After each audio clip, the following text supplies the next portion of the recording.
exministro de Justicia Félix Chero reveló a la Fiscalía que el vacado expresidente Pedro Castillo nombró al jefe de la SUNARP, Luis Longaray, a pedido de la empresaria Sada Goray. De acuerdo a El Comercio, el ex jefe del gabinete de asesores del Ministerio de Vivienda, Salatiel Marrufo, afirmó este enunciado en su testimonio. El nombramiento de Luis Longaray como superintendente de la SUNARP se realizó el 15 de abril del 2022 en el Diario Oficial El Peruano y permaneció en su puesto hasta el 3 de enero pasado. ¿Cómo pasó? Salatiel Marrufo declara a la Fiscalía que la representante de Marca Group le pidió cambiar a Harold Tirado como titular de la SUNARP. El objetivo era que le ayude en la inscripción en SUNARP de un terreno que tiene en Chilca. Solo faltaba resolver una superposición de partidas y luego la inscripción. Por tal motivo le envió el currículo de Longaray Chao. Fue entonces que Marrufo le hizo llegar la solicitud al exministro de Vivienda Heiner Alvarado, quien se lo habría comunicado al exmandatario Pedro Castillo. Este último le da la orden de este cambio al ministro Félix Chero. En cuestión, Alvarado le dijo al jefe de sus asesores que coordine con el titular de Justicia. Tras ello manifestó que se reunió en un hotel con Chero y este le aseguró que personalmente iba a ver ese tema porque el gobernante se lo pidió. Según declaró, Castillo Terrones le solicitó a Alvarado 1.5 millones de soles para los jueces que verían la apelación de la orden de prisión preventiva contra su sobrino. El dinero fue proporcionado por Sada Goray, quien accedió a darle 500.000 soles a cambio de acelerar el cambio del superintendente. Fue el recomendado de Sada Goray y con ese nombramiento manejaba SUNARP y Fondo Mi Vivienda. Relató. De este inmenso y arenoso terreno ubicado en Piura, iba a brotar cual algarrobo en el desierto un ilegal pago al expresidente Pedro Castillo. Una coima de 2 millones de soles que el entonces mandatario esperó ansioso. Un investigado por corrupción asegura que el pago debía concretarse nada menos que en el mes patrio, julio del 2022. Solo se emiten mentiras y noticias falsas de Pedro Castillo. Solo se emiten esas cosas. Acusado de corrupción sin ninguna prueba. Se van a cansar de buscar las pruebas porque no la van a encontrar. Una especie de gratificación presidencial con dinero sucio que saldría de la venta del extenso terreno de Piura, ubicado a la altura del kilómetro 1,5 de la vía Avitamiento, a solo 15 minutos de la ciudad. El vendedor de dicho espacio era la corrupta empresa inmobiliaria Marca Group. Sea un delito, sea una coima, sea un soborno, o como yo, que estoy contando mi verdad y que digo que ha sido una extorsión, eso quedará en manos de la justicia, calificar cuál es mi conducta. Compañía liderada por Sada Goray, la mujer que el año pasado confesó haber pagado en efectivo 4,5 millones de soles en coimas, y que según un colaborador eficaz, este dinero llegó a las manos de Pedro Castillo. ¿Pero puedo ir al baño, por qué no? Sí. El comprador del terreno en Piura era el Estado, a través del Servicio Nacional de Capacitación para la Industria de la Construcción, mejor conocido como Censico.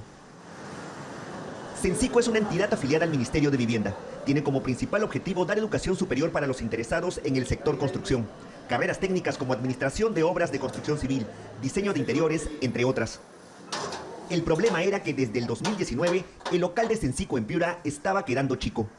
Es un requerimiento que viene de nuestro gerente zonal de Piura, en la medida que él estima de que la capacidad instalada que tiene en ese momento iba a ser rebasada con una mayor demanda que él estaba proyectando, ¿no? El actual gerente César Hidalgo cuenta que inmediatamente se informó al gobierno central de la necesidad y se designó en el 2020 un presupuesto para comprar un terreno. El presupuesto que se le plantea en este estudio es alrededor de 20 millones de soles.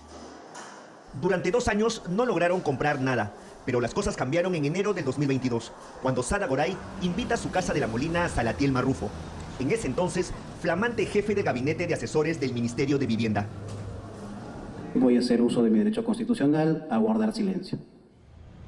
Pero los tiempos han cambiado. Ahora Marrufo colabora con la justicia y en tercera persona cuenta el hasta hoy desconocido intento de Sada Goray de hacer negocios ilegales en Censico, de donde aseguró saldría la gratificación prometida para Pedro Castillo. ¡Viva el Perú! ¡Viva Pueblo peruano! Ella le comentó que tenía un terreno en Piura de 50 hectáreas y que quería donar al Ministerio de Vivienda 2 hectáreas para que construyan un local de Censico y pueda darle más valor económico a su terreno.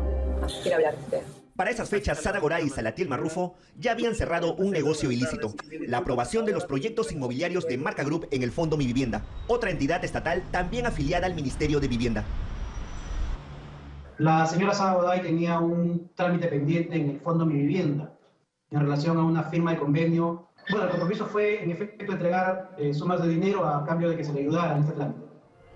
Sada Goray pagó las coimas y la ayuda fue dejarla copar el directorio del Fondo Mi Vivienda. Logró colocar a 3 de los 5 miembros de la gerencia y con esos votos firmó el convenio que le permitió tener financiamiento para construir y vender vivienda para los más necesitados en diferentes regiones. Uno de esos proyectos debía desarrollarse precisamente en el terreno de Piura, donde en la actualidad otra empresa ya construye vivienda social. Goray tenía claro que ese arenoso terreno daría dinero y por eso quiso ponerle más valor. Para que construyan un local de Cencico y pueda darle más valor económico a su terreno. Marrufo le cuenta la propuesta al entonces ministro de Vivienda, Heiner Alvarado, quien le ordena hablar con el director ejecutivo de Cencico. Salatiel Marrufo coordinó con el director ejecutivo de Cencico y este le dijo que ellos tenían un presupuesto de 18 millones de soles para comprar un terreno. Con la nueva información, Marrufo y Goray acuerdan hacer una venta ficticia del terreno. Apenas se hubieran pagado los 18 millones de soles, se le descontaría los impuestos a favor de la empresaria y la diferencia, ella lo entregaría en efectivo a Marrufo. Negocio redondo que le permitía a Sada Goray multiplicar el valor de su terreno en Piura. Salatiel Marrufo se reúne con Heiner Alvarado y le comenta lo relacionado a la venta de Cencico y que la ganancia que obtendrían sería de más de 10 millones de soles. Es entonces cuando Heiner Alvarado se proyecta. Le dice a Marrufo que de esos 10 millones, 2 eran para Pedro Castillo y que debían ser entregados en julio, cual bonificación por fiestas patrias, justo en época donde se suelen dar cambios en el gabinete. 2 millones de soles le entregarían al presidente Pedro Castillo para que lo siga manteniendo en el Ministerio de Vivienda. Por esas fechas, a fines de enero del 2022, Sada Goray ya había realizado 7 entregas de dinero que sumaban 3 millones y medio de soles. Esas coimas correspondían a los pagos ilegales en el Fondo Mi Vivienda. Parte de ese dinero fue llevado en varias ocasiones a Palacio de Gobierno por el ministro Heiner Alvarado. Salatiel Marrufo ha confesado que en una de esas entregas, el ministro de Vivienda le promete la gratificación presidencial a Pedro Castillo. No pregunte de dónde es la plata, pero no es de licitaciones públicas. Son 500.000 soles y en el mes de julio le daré 2 millones. El propio Marrufo ha dicho que el pago y la promesa de la grati presidencial le permitió a Heiner Alvarado permanecer en el cargo para seguir ayudando a Sada Goray. Gracias. Tú te vas a seguir quedando de ministro. Nadie te va a sacar. Yo te lo garantizo. Es entonces que el plan de Marca Group para tomar Cencico y lograr la venta del terreno de Piura se puso en marcha. Sada Goray empezó a mover sus fichas en el Estado. El 24 de febrero del 2022 nombran como presidente de Cencico a Roger Gaviria Johansson. ¿Cuál es su especialidad, Roger? Bueno, yo soy contador público, titulado acá en la Universidad del Norte. Roger Gaviria es un contador que hasta aproximadamente el 2018 tuvo como cliente de su estudio contable a la empresa Marca Group. Antes de llegar a Cencico, fue uno de los 3 directores del Fondo Mi Vivienda que Sada Goray colocó para que le aprueben sus proyectos. Es decir, sacaron a Roger Gaviria del Fondo Mi Vivienda y lo colocaron en otra importante institución adscrita al ministerio, Cencico. Pero, ¿por qué era importante para Marca Group infiltrarse en Cencico? Según las fuentes consultadas, el plan de Sada Goray era penetrar las entidades más importantes del sector vivienda. Y en muy poco tiempo lo estaba logrando.